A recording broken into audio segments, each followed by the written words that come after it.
In the second episode of the origin and development of Islamic scholastic theology, kalam or the ilm al-kalam, we're going to discuss the debate on divine decree and human responsibility in the early Islamic thought. Early traditionists, culminating in Jahm ibn Safwan, determinism viewed human as having no real part in their actions. Jahm ibn Safwan argued that the human actions were as predetermined as the natural events, with no power, will or choice on the man's part. The Mu'tazila vehemently opposed the Jahmid's determinism, is striving to defend God's justice, while early theologians unanimously denied that God could be unjust. Reconciling divine justice with the existence of the evil didn't deeply concern them. For the Mu'tazilites, this became a central issue. They advocated for the rationality of God's ways, seeking to substantiate this without rejecting this scriptural authority. They contended that good and evil are not arbitrary but rational categories ascertainable by reason alone. Hence, they argued that the God cannot act contrary to reason or the welfare of his creatures, as this would compromise his justice and wisdom. Unlike the traditionists, the Mu'tazilites couldn't accept an omnipotent deity acting in the total violation of the justice and righteousness. A related thesis in Mu'tazilite thought is the belief in the man's capacity to act freely in the world. To support this, some Mu'tazilite scholars led by Abu Hudayl introduced the concept of the tawallud, generation, which describes the causal relationship between the action of the doer and the deed. According to al-Ash'ari, Abu Hudayl and his followers argued that the man's generated acts can be divided into those whose modality is known to him and those that are not. For instance, the flight of an arrow or the sound produced by the impact of the two objects are acts whose modality is known, whereas the pleasure, hunger, knowledge and smell are acts whose modality is not directly observable. Abu Hudayl posited that man can be considered the author of the acts he understands, whereas acts beyond his understanding must be attributed to God. This stance marked a departure from the Bishar al-Mu'tamir, the head of the rival Baghdadi school, who also advocated for the concept of the tawallud, but held that any act generated by our deeds is our doing, regardless of our ability to scrutinize it. Abu Hudayl's distinctions appears to have been an attempt to counter one of the anti-Mu'tazilite criticism, the notion that man couldn't be the creator of these deeds because creation implies complete knowledge of the effects and knowledge that man lacks. This subtle disagreement, Bishr and Abu Hudayl concurred on the two key points central to the moral freedom. First, they believed that the man exercises definite freedom of initiative in the inward domain of the willing and choosing. Second, they argued that man can accomplish certain deeds in the outward sphere of the nature by causing or generating acts through his will. And this concept presupposes a causal connection of the relationship between the will as cause and the events as effect, and thereby achieving a measure of the consistency. Al-Ash'ari noted that Abu Hudayl distinguished between what man causes or effects in himself and what causes in other things, with the former being the cause of the latter. And will is included among the things man causes in himself, recognizing the will's role as the primary principle of the actions. The majority of Mu'tazilites, except al-Jabai, denied that will itself has a will or is generated, and hence avoiding an infinite progress or infinite regress. The Ash'arites, however, disputed the self-determinations of the will, attributing it instead of God's agency. Al-Ghazali, representing this view, related the notion of choosing to that of God which he ascribed to God.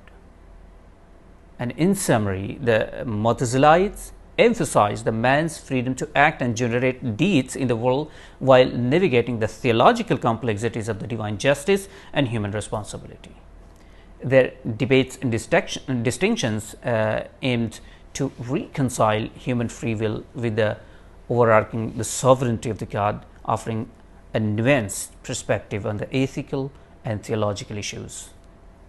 Imagining that Mu'tazila generally agreed on the two basic propositions of the free will and the moral responsibility essential for belief in the moral freedom would be a serious mistake.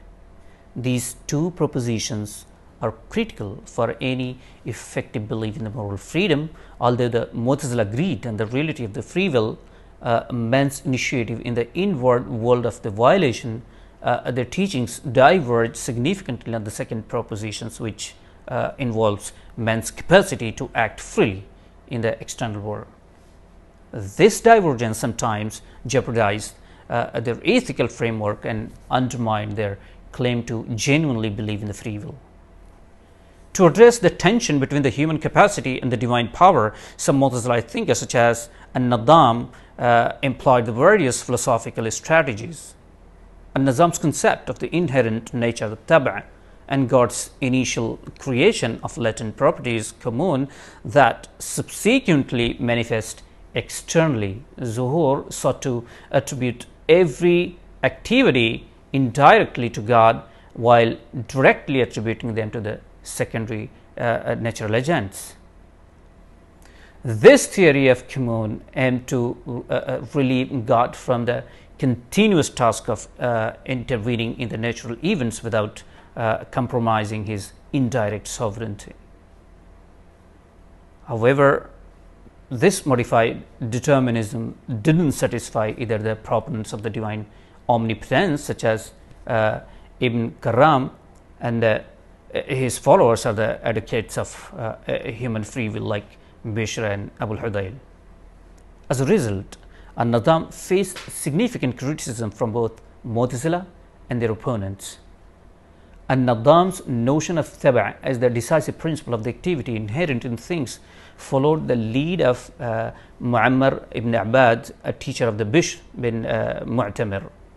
Mu'ammar argued that while the existence of the body is due to the God, the existence of accident, attributes and changes must be attributed to the action of the bodies themselves. And these actions occur either by natural necessity, tab'an, or in the case of inanimate objects like fire, or voluntarily, ikhtiyaran is in the case of the animate being like human. To illustrate this, Mu'ammar provided an example. A body might be susceptible to a certain accident, or it might not be. If it is susceptible, the color belongs to it by nature and is of its own doing. Since what is natural to a thing cannot be the action of the another agent. If the body is not susceptible, even if the God decides to color it, the body might not receive the color, and consequently God cannot be said to cause the accidents directly, but only indirectly through the agency of the body that naturally causes its own accidents. So Mu'ammar's motivation in advancing this notion of tab'a to its logical conclusion was likely to absolve the God of any responsibility for evil in the world. However, his opponents integrated this as implying God's impotence, which they argued that contradicted the Quranic depictions of the God as the author of the life and death. In a sense, while the Mu'tazila universally acknowledged the free will, their views on human capacity to act freely in the external world varied significantly. And this internal divergences posed challenges to their ethical structure and led to the complex theological debates about the nature of divine power and human responsibility. Mu'ammar's teachings on human actions were similar to al-Naẓẓam's.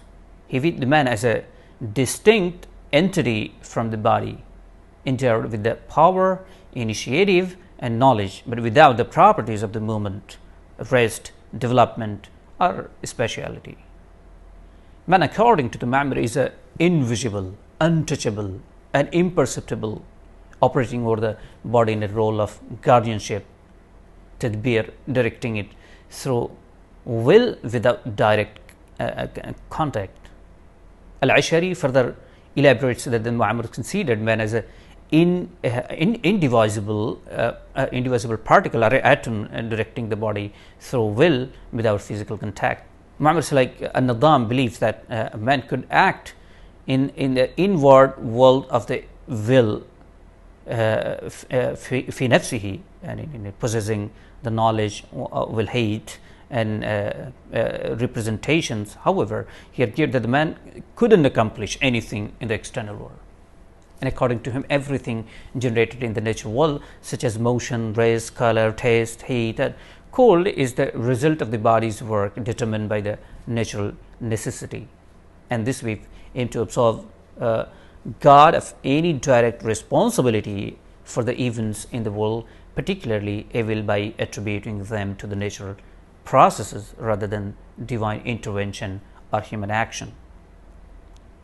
So Ma'mar's conceptions of a man as an intellectual substance seems to lack a clear advantage for the notions of freedom.